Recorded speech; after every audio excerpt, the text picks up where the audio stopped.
Dahil Pasko, may papaskong handog kami sa inyo. Bilang regalo, kaantayin namin kayo. Pero wait lang.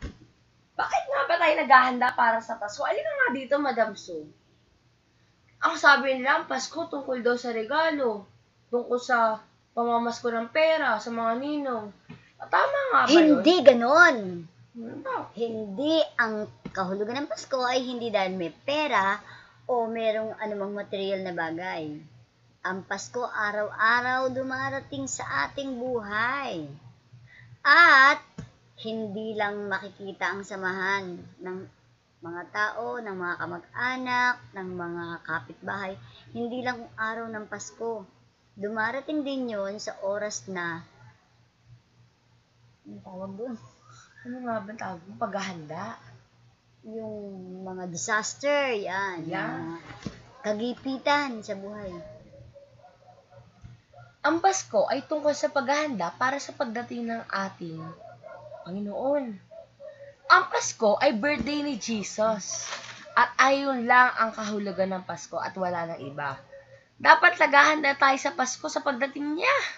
Ngunit hindi. Ang Pasko ay ginagawa nating it's all about the gifts. No, it's all about the Christmas spirit.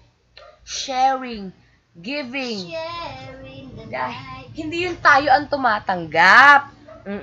Sige, ganito.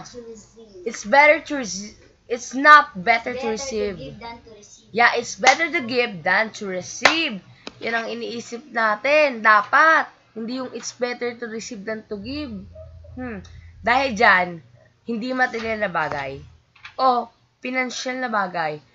Pero bibigyan namin kayo ng payo.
Yan, wait lang.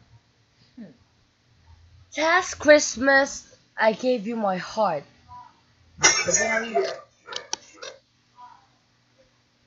Upagapsa. Hello everyone, I'm Sam. I'm Sam. I think that there's like a lot of things going on at the reps, so let's get that.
Advance Merry Christmas to everyone.